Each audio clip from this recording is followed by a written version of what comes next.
I think thanks for having me here. Uh, Energy sector thrives on industry. Energy sector thrives on industry, and we strongly believe that a strong manufacturing sector or a strong MSME sector, which is going to be a good power consumer, forms the backbone for an energy sector. And my experience with Telangana had been that it had been one of the states which has encouraged a lot of industry development, and there has been a continuous upgradation of the policy. And I have worked on a pan-India basis. I have worked across different states. So I have always found that not because I hail from the state, but it's because we have actually set up. So in most of my stints, I have set up some manufacturing entities, and we had the privilege of setting up the first wind power project of 100 megawatt, which is the only 100 megawatt project which is operational. So I think Telangana as a state is a more user-friendly state when I am talking about enabling policies, enabling things, and we have actually seen that it's more of a productive thing. So I think manufacturing, certainly I think with the kind of policies that have been brought in, and with more and more new entities actually looking at Telangana as their manufacturing base, and the excellent part for the state of Telangana is its connectivity. Okay, so you talk about the connectivity to the western part of the country or to the rest of the southern part of the country. Telangana is actually a very centrally located place, and I think the availability of a lot of trained manpower, probably because of most of these public sector undertakings which have been part of Telangana for many years. So be it your skilled manpower. When I say skilled manpower, I'm not talking about the IT and the software people. I'm talking about the core engineering people also. So the availability of core engineering people actually makes Telangana one of the best manufacturing states to have. And of course, the enabling policies are what actually matter a lot here. Right, so a mix of talent, policies, all of that coming together to make us see that back. Let me actually step back. This is not an Indian investment summit. We call it a global investment summit. We've seen all sorts of investments really fast. I think from India already being announced on the Thursday. Mr. Reddy is waiting to ask you that since he interfaces with a lot of these investors day in, day out, what really differentiates Telangana not just from its neighboring states and some of the other competitors within India, but maybe on the global map?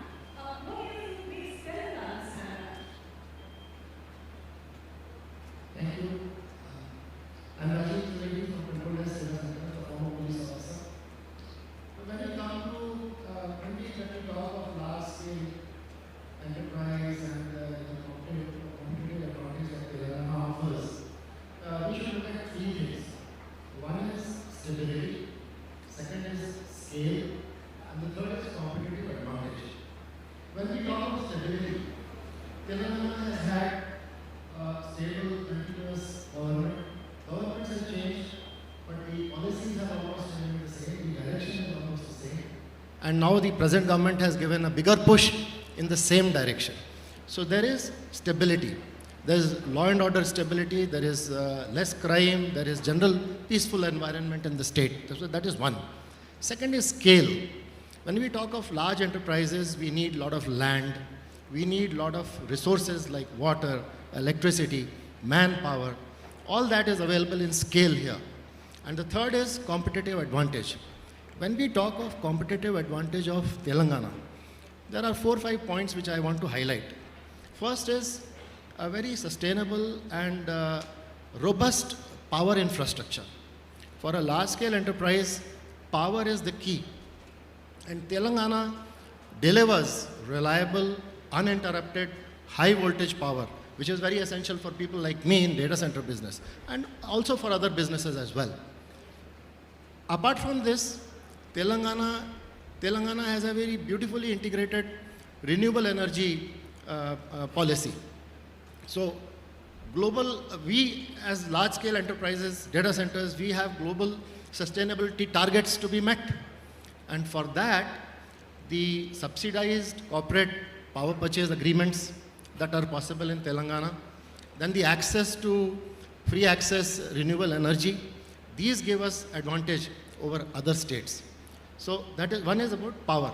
Apart from this, the 100% exemption in electricity duty that is available in Telangana, the power tariff concessions that are available, the concessions in wheeling charges that are available for power in Telangana give us a great advantage in Telangana.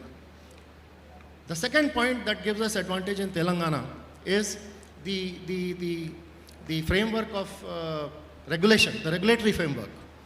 The streamlined approvals that are essential in a very quick time are very essential for large scale enterprises because the investment is so high. Our deadlines, our operational deadlines are so tight that we need to ensure that our approvals come in time. And in that context, the TS iPass system of Telangana really scores. It is the biggest differentiator between Telangana and other states.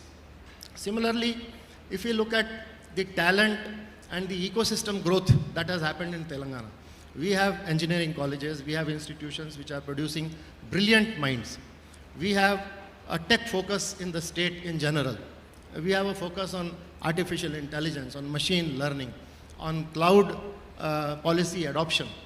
These are the next generation workloads which are driving the data center business, at least in Telangana. So that is one. Then the ecosystem growth. Now, when people like us operate, big data centers operate in Telangana, they develop an ecosystem of, EPC firms, cooling vendors, security providers. This helps for new entrants to come with supply chain risks being reduced. So our presence helps others to come in. So that is another advantage that we have in Telangana. So, and the other is world-class digital connectivity and physical connectivity. So if you look at the digital connectivity of Hyderabad, the fiber density in Hyderabad, the multiple entrances that we have into Hyderabad, it provides a low latency pan-India transmission of data. So that really helps. Similarly, if you look at the land and the financial incentives that are offered in Telangana, we get land at subsidized prices, which is a very big incentive to start with. Then the financial incentives like the subsidy on capital, the exemption on stamp duty, the reimbursement of SGST. These are things that really give Telangana a competitive edge, not only within the country, but across the world. Thank you. Well, that's a very long list, Mr. Trivedi, that makes Telangana an attractive state globally. But Abhishek, let me put you on the spot because we've heard plenty from everyone about why Telangana stands out. You look at the logistics in the land space more closely than perhaps some of the others here. Tell us what you observe. I mean, an integral part of setting up the entrepreneurial ecosystem is having the logistics, having the infrastructure, having the land in place. What are the gaps or the challenges that still remain there that you'd like Mr. Nikhil Chakravarti to address? Yeah, thank you, Ritu. Logistics and industrial is my DNA, and I'll put forth my point of view on that.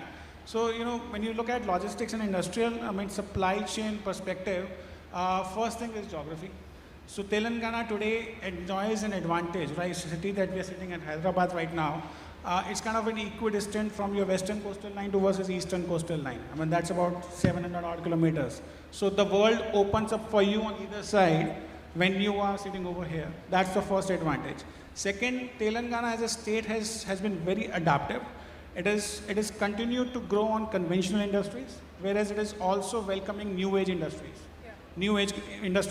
And that's what we have seen the buzz around, that the new industries that is coming up and the focus especially on that. When you talk about medical device park, you don't hear that across India, that somebody is focusing on developing an ecosystem for medical devices.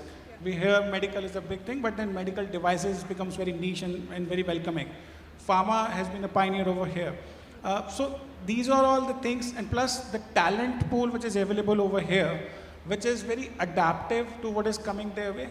and delivering the best.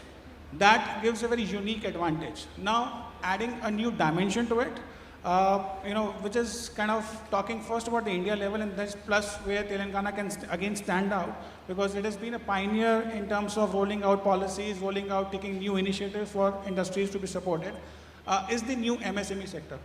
While we have done on the real estate side our research, on an APAC level, we found that India's domestic value addition, which is the composition of how much you're getting domestically procured in your overall manufacturing index, is only 17%.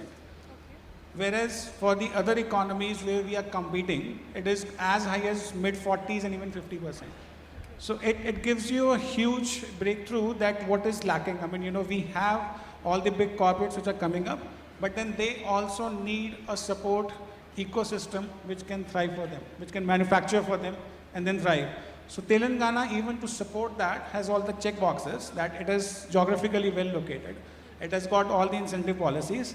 Now what is required for these guys is, to be support to set it up, to handhold for the initial few times to grow, get initial stuff done, expand, and then grow globally, compete globally. I mean, you can have suppliers based out from Telangana, which is supplying to global corporations, and they could be Telangana based.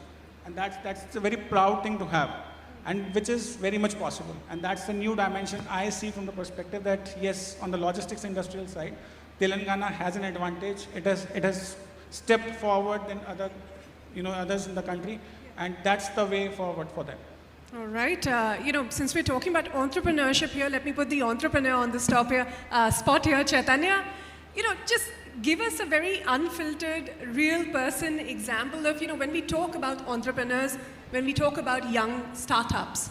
Bangalore is the word everybody first thinks of, yet there is a thriving industry right here in Hyderabad. Just give us your perspective, apart from the fact, of course, that you call this state your home.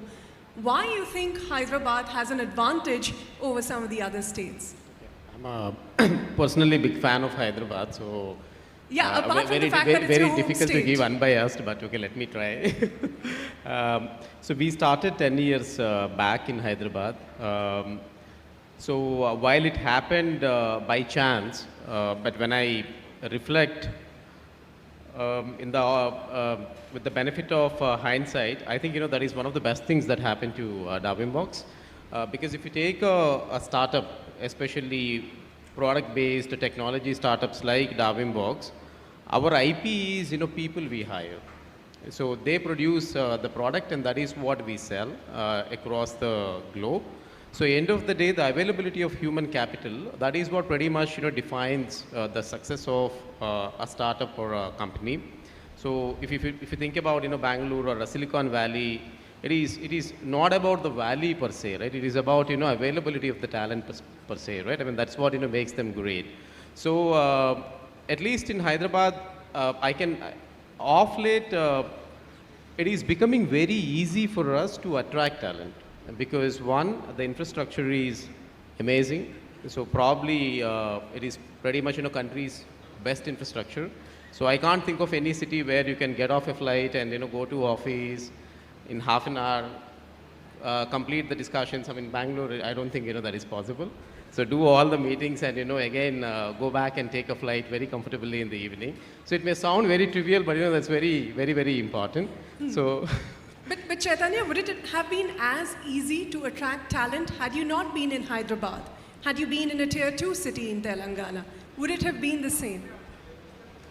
So in a technological world, probably it is not the same, to be honest. So it is more a Hyderabad advantage, but I think we will get there. And so one, the stable infrastructure, a quality of living is probably the best in the country. And naturally, that's when people want to move and live here, right? So that is what the opportunity here is not just companies to set up in Hyderabad, but also for leaders and decision makers to attract them to come and start living here and build the ecosystem here. I think that is the biggest opportunity. Just to give an example, in last 2 years, we hired at least 10 VP level people. So all of them moved from one of the other cities to Hyderabad. So, and for all good reasons. And in fact, okay, it is actually becoming a sort of a bait or a value proposition when we are hiring now. Earlier, it used to be a disadvantage. So now, in fact, okay, it is becoming an advantage. I mean, people want to move and settle down here.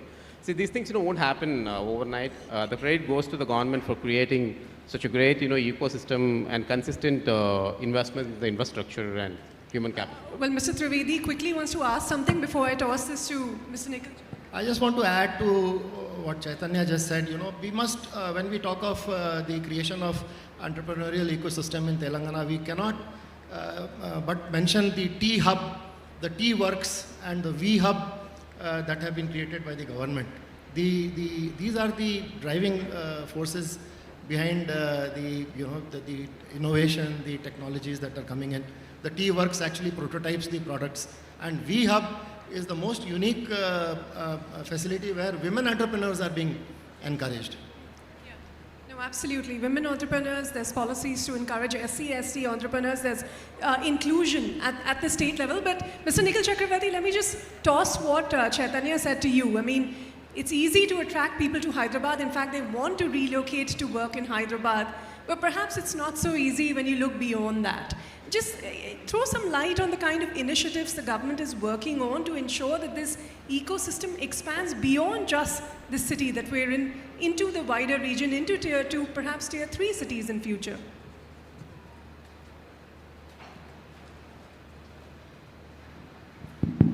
Yeah, I'm happy to answer that. As part of our ongoing efforts to spread the IT to the Tier 2 and Tier 3 cities, we have already constructed few IT towers in almost 9 other districts as well. And in fact, I'm proud to say districts like Nizamabad has full occupancy of the IT towers. We do give some to the local startups, and of course, till the new startups are there, we are utilizing it for other services as well. Apart from that, as Trivedi sir has already told, we have been giving differential incentives. If the industry wants to locate the industry out of the RRR region, we are giving extra incentives to them, whether it is capital subsidies, whether it is SGST incentives. We are more welcome in that way because the world has grown that way. We don't need to have to reinvent the wheel with respect to that. The pharmaceutical sector growing in Solan, in Himachal, or in Uttarakhand is all because of the tax incentives, and the growth of industries in the SEZs is also because of the incentives. So we also have to, as our Honorable Minister has said, we are following the Guangdong model. If we want to go for the larger scale, equal development across the state, we need to push and also give some advantages to the industry there. Of course, they have certain struggles with respect to manpower availability and of course availability of talent and certain infrastructure, but we are more than willing to set up such world-class infrastructure, industrial parks there. Of course, IT towers are part of that effort. We had a dream of creating quality infrastructure in the district headquarters. With that aim, IT towers have been built, and now the current government is also developing few more IT towers in other districts as well. So as I told you, incentives, of course, greater infrastructure, reliable power, water, all that, and of course, talent. We have been continuously investing on education and healthcare and developing the best talent pool. So not just in Hyderabad, we have talent pool in other districts and the Tier 2 cities as well. So with that all, we would like to develop the state as well. Yeah, that is ours. Yeah, sure. Abhishek, come in on that. And Yeah. So, sir, while you're talking about industrial parks going to territorial regions, something that comes to my mind, for an employment generation, right? Industrial parks is something that governments will always take an initiative. If a new dimension like plug-and-play parks, which is not kind of common phenomenon in India, but maybe through a public-private partnership could be developed, because the plug-and-play parks globally gives you a saving of 25% on OPEX, 75% on your CAPEX, And that's a huge attraction on top of the incentives and other benefits that you're willing to offer to the occupiers. Then probably I think once this is done, you don't need to push, people will automatically get attracted over there. And as it is, the vision is very clear to have the entire ecosystem with respect to healthcare, hospitality, schools, etc. Employment opportunities as soon as it reaches. I think the areas will flourish and we'll see the next level of growth, which is kind of a vision over here and helps the long-term vision of retail in Telangana. Thanks, Mr. Bhutani. It's my pleasure to tell some of the initiatives we took with respect to the plug-and-play parks. We have already on the way to our construction of our flatted factory complexes. These are the other word or the government word of plug-and-play infrastructure. We have already developed in 6 districts such 5-acre flatted factory complexes, wherein all the MSMEs, as the other panelists also have spoken, the competitiveness. To increase the competitiveness of the industry, we need to reduce their capital inflow, capital investments prior. So for that, we need to have lesser leased space at a cheaper price. So for that, the flatted factory complexes with average space of around 1500 square feet, more suitable for the MSME segments, and all is already being constructed, and 2 of the districts are ready for inauguration as well. And we are planning to set up more such flatted factory complexes in other districts as well. In fact, in our MSME policy that we launched last year, we have set our ambitious target of having such flatted factory complexes across all 33 districts. So we are working towards it, and I'm happy that I could answer that right away. Well, well, we're glad to hear you have these policies in place. Of course, we'll hope to see more on the execution front and the results of some of these efforts that the government is trying to make. But Mr. Murali, back to the regulatory environment, and let me get you to answer more critically as well, so that some constructive feedback comes out of here. When it comes to large-scale investments, whether that be in energy, in manufacturing, other industries, what to your mind are still some of the hindrances you believe Telangana sees compared to some of the other states, and the ease of doing business there? So coming from the core energy background, I will start with energy first. Telangana has not seen a lot of renewable energy investments getting into the state over the last decade. And I think one welcoming step that we had from the state of Telangana was the introduction of the clean energy policy, which actually addressed most of the issues.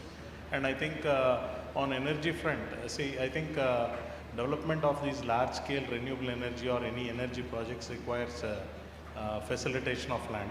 And since energy is a concurrent subject, which means that we will have to be dealt between the central and the state governments. Alignment of the state's policies to the central government policies, be it the Ministry of Power or the Ministry of New and Renewable Energy, is very critical. And both these ministries have become very, very dynamic now. They are no more static ministries. So I think the policy of the respective state should also be revised or aligned to these kind of policies.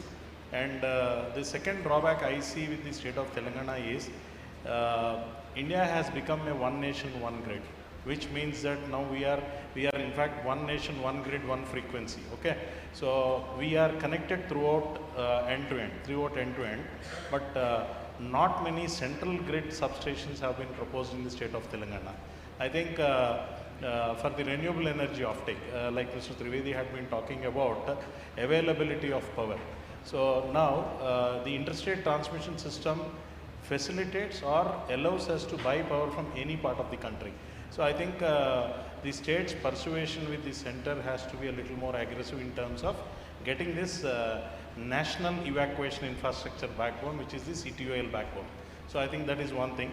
And with so much of industrialization, with so much of commercial activity in and around Telangana, I think Hyderabad itself becomes a big power consuming center.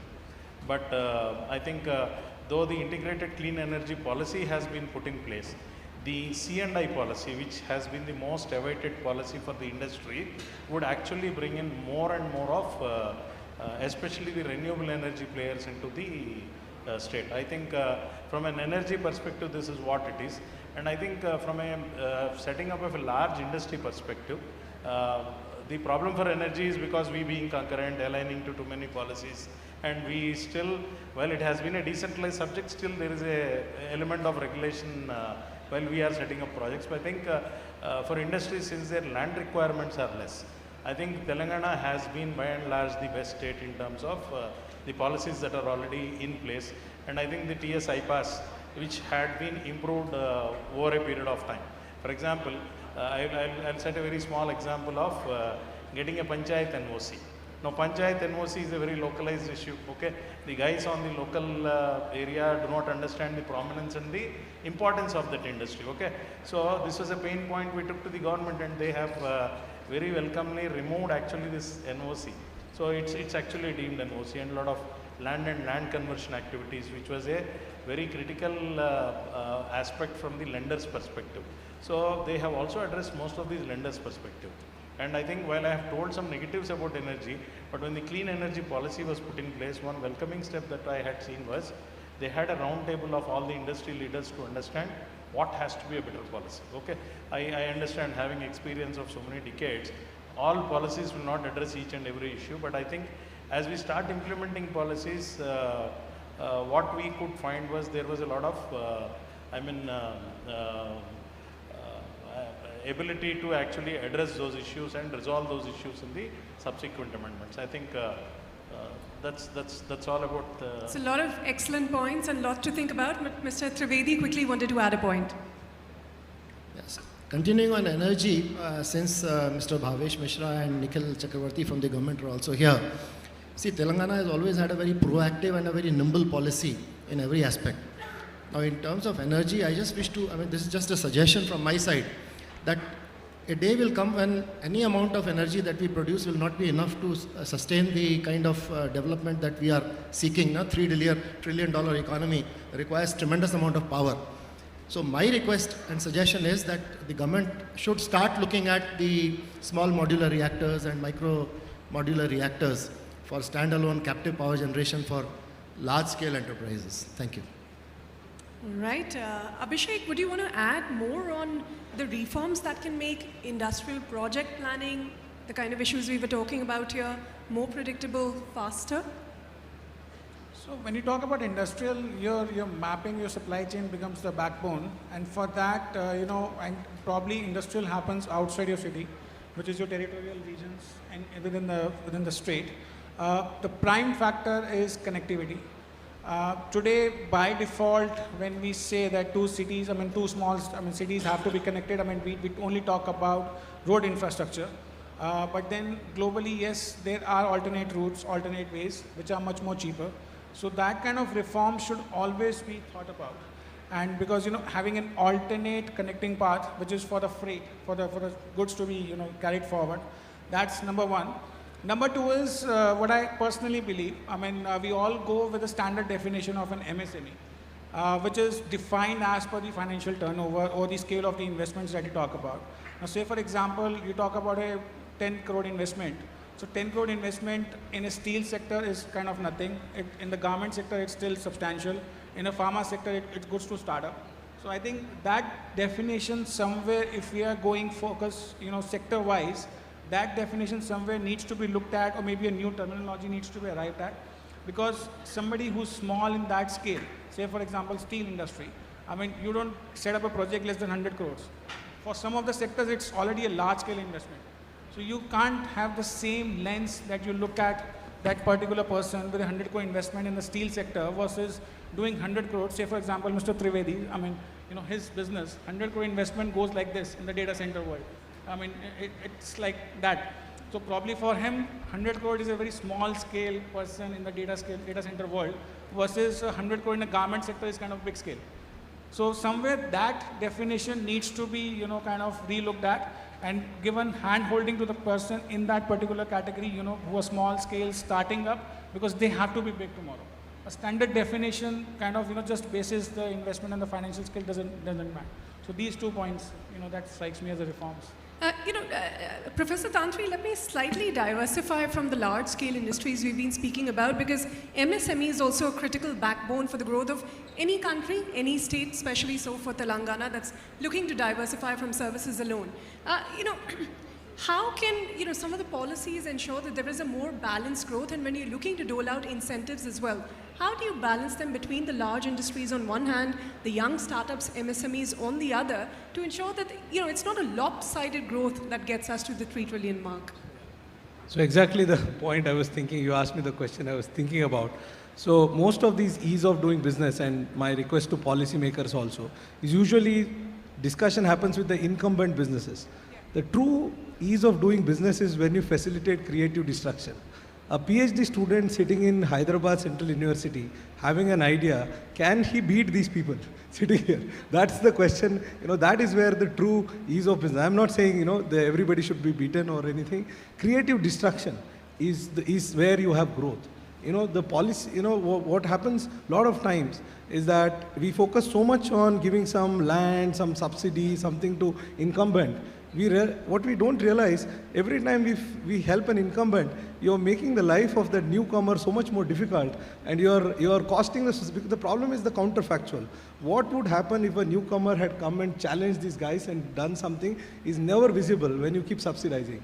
So when we do that, we have to subsidize for critical areas. We should keep in mind that the spirit of creative destruction is super, super important. For instance, and I'm so happy I worked with, my view of bureaucracy and politicians also has changed, because people are open-minded. Because one of the suggestions we made was, why is a random PhD student, not a random, good PhD student in Stanford and build a billion-dollar company, and why doesn't happen in India? One of the things that you have, ease of doing business. For example, MIT has something called as an engine. Now, one way of startup is you have this fancy, it's all important, it's required.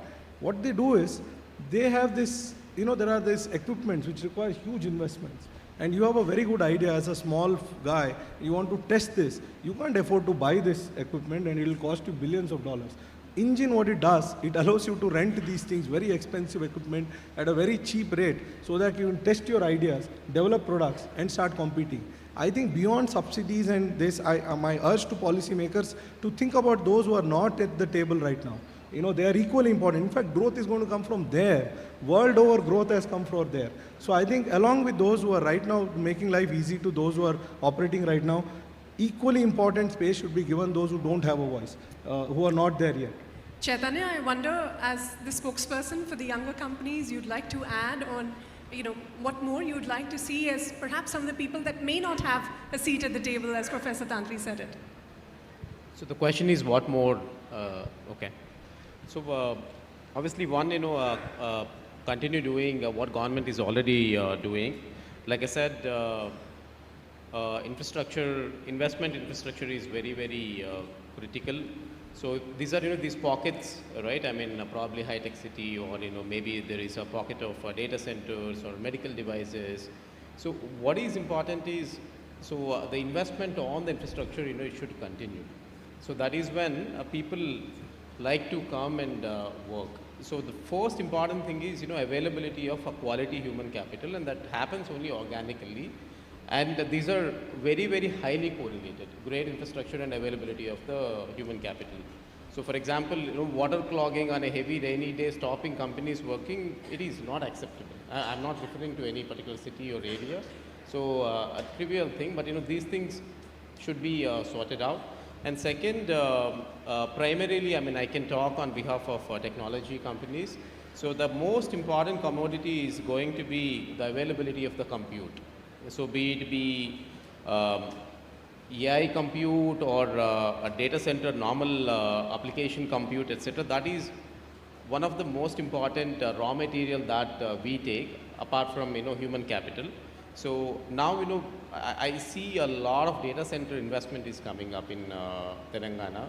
So if some of it is made available to technology companies, so probably at a subsidized price, or maybe to help us do a good amount of R&D, because AI compute is quite expensive, so that would be quite useful. Yeah, but specifically in the area of R&D, in artificial intelligence and the promotion of these technologies and easier adoption, is there one thing, if you were to put on the table that could significantly move the needle in terms of ease of doing business, what would you say that is? So that is, availability of the compute. So today, you fight for AI resources. So the irony is there is not enough compute available to meet up the demand. So if there is a good amount of compute that is available for the startups or for the companies to accelerating R&D, so that would be quite useful. All right, we're running out of time, so I quickly want to do like a rapid fire sort of a round with everyone. Mr. Murli, I'll start with you on infrastructure bottleneck. If fixed, let's say tomorrow, hypothetically, will accelerate the industrial growth, including the energy sector's growth in the state of Telangana. Can I One infrastructure bottleneck, if it were to be magically fixed tomorrow, you think is going to accelerate the growth of the industry in the region? I think Chaitanya spoke about the congestion, and I think Chaitanya spoke about, from ease of doing business, we also have to ease the traffic. Ease the traffic. I think that's very critical. That's very critical, and I think when compared to rest of the cities, I don't want to name the cities, but Hyderabad is still better off. Okay, Nikhil, we hear plenty about what the government needs to do, what the incentives are, what are the policies that are needed. What would you like to see from the industry? Yeah, they're asking a lot of you. What do you want to see from them? To be blunt, I don't want the industry to start incentive hopping across the states.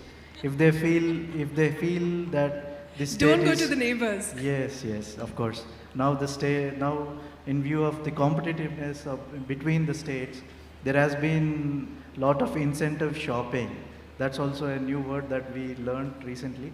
So I don't mean to demean everyone. Of course, all the industries are very professional in their approach, what they want, what they need.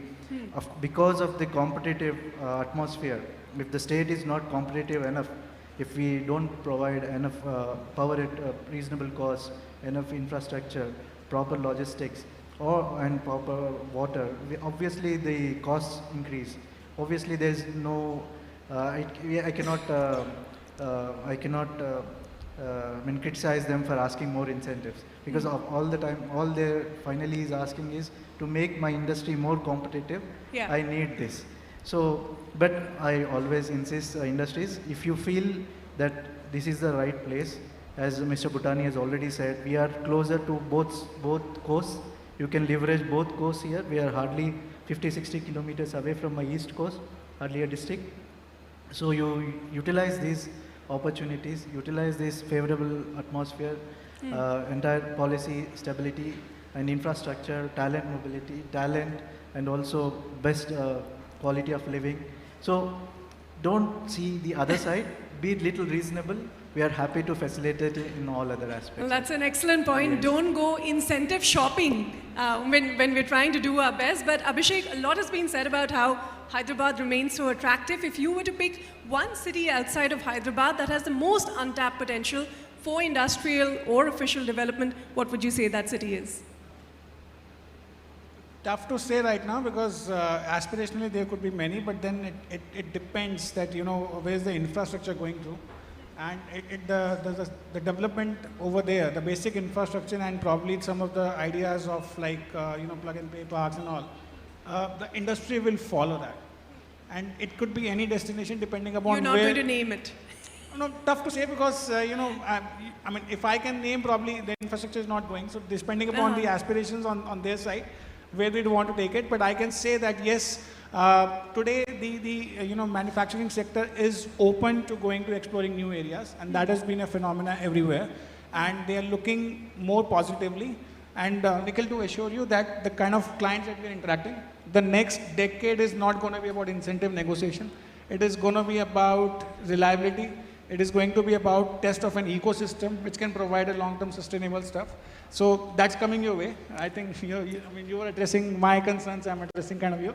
But then yes, answering you, I don't pick up any spot, but then I think wherever the infrastructure goes, the development will follow.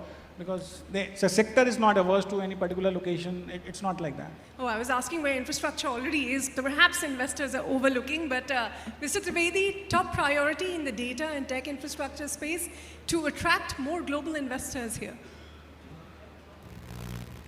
I think availability of subsidized land and power. Power. That's all that is required for data center industry. But adding to what Professor Tantri was saying, see, we in the large enterprise space, we attract all the lights, all the glamour, all the big ticket incentives that the government gives. But for us to be a $3 trillion economy, we can't have, say, 10 lakh people or maybe 1 crore of people in Hyderabad marching ahead and 5 crore people in the rest of the state lagging behind. That kind of inequality is not that what we should be aiming for. You know, opening a restaurant is entrepreneurship. Opening a beauty parlor is entrepreneurship. Opening a dairy is entrepreneurship. I mean, they also should be equally supported by all kinds of incentives. That is what I would like to say. Though I get a lot of incentives from the government. Thank you.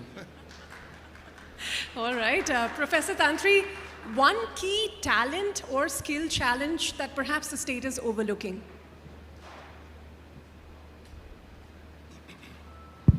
I think high-end innovation. You know, we are still, for the country, forget about the state. You know, we are still thinking in terms of subsidizing production because as sir just now mentioned, beauty parlors and all that, we have to understand your non-tradable sector starts earning a lot only when you become very competitive in the tradable sector. If you remain at the low end of the tradable sector, your beautician, your dentist and your, you know, we claim PPP as a success. You know, PPP, high exchange rate is a mark of failure. The reason why you have a low PPP exchange rate because you're in a competitive sector, you're not competitive. As your competitive sector becomes, you know, where you go up the chain, rest of them will earn more. So we have to go up the ladder in everything. The point about 7%, 40%. So that requires high-end innovation. My suggestion and the you know, policy suggestion is to prevent this hopping. You know, make sure that you have the best people here. Then the capital has to flow. You have to go to Silicon Valley. You don't have a choice. You know, there is no need to give subsidy. You know, make this a place, attract the best people on earth, get the best scientists, best innovators here. Capital will come. You know, it doesn't have any choice because once you create this agglomeration effect, you know, there is no other choice for capital than to flow. I think we have focused too much on capital and less on talent. I think we have to reverse it. Right, excellent point there. Chaitanya, you have the last word. You know, among startups, is there a tech segment you believe with Telangana's current capabilities the state could globally lead in, say 5-10 years down the line? Okay, that's an interesting question. So Hyderabad always produced world-class IT services companies. They're very, very large IT services companies, and now, you know, GCCs are also, you know, coming up a lot. But, you know, where the real opportunity is creating large-scale product companies, technology product companies, be it AI product companies or SaaS product companies, software as a service product companies. So, in terms of, you know, sheer value addition, their value addition would be, you know, very, very disproportionate. So the market cap or the revenue you produce, because end of the day you are betting on R&D and IP production, not just, you know, what I would say people as the commodity or a body shopping sort of work. So I think, you know, there is a huge opportunity because of the sort of, you know, quality talent that is available and that is willing to migrate to the city to produce a great IP and build very large product companies here. Hopefully we see large product companies coming out of Telangana. On that note, gentlemen, thank you all for candidly sharing your thoughts, and I hope there was lots to take away for the audience, for the state government to continue improving the ease of doing business in the state, and thank you all for being a wonderful audience. Thanks so much.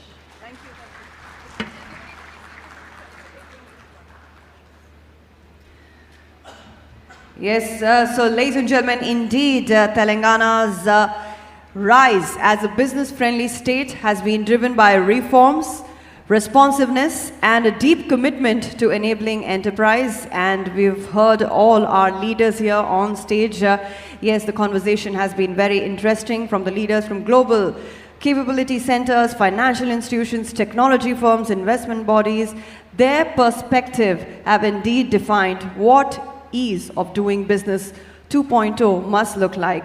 I now request, yes, Mr. Nikhil Chakravarti to kindly please IA&S to please do the honors in presenting mementos to all our panelists here.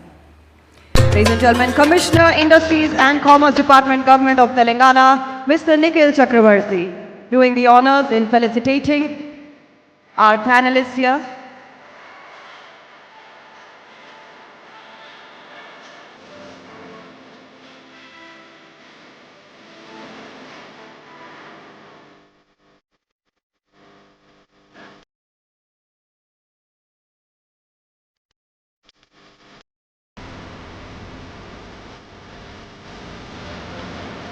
I also request Vishwanan to please join in. Yes, I request.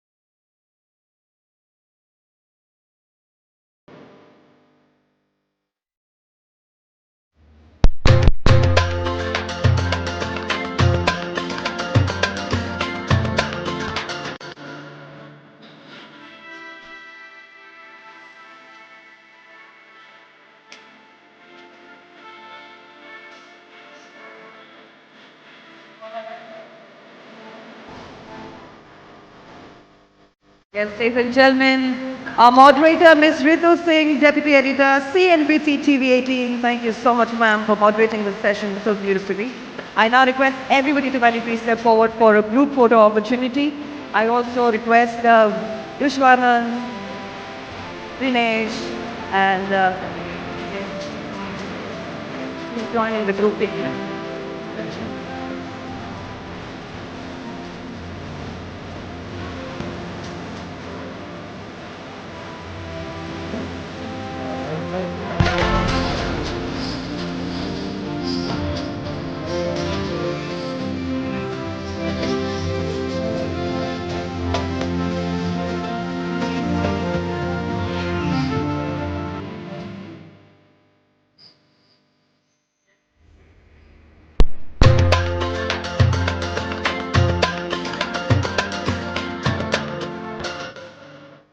Yes,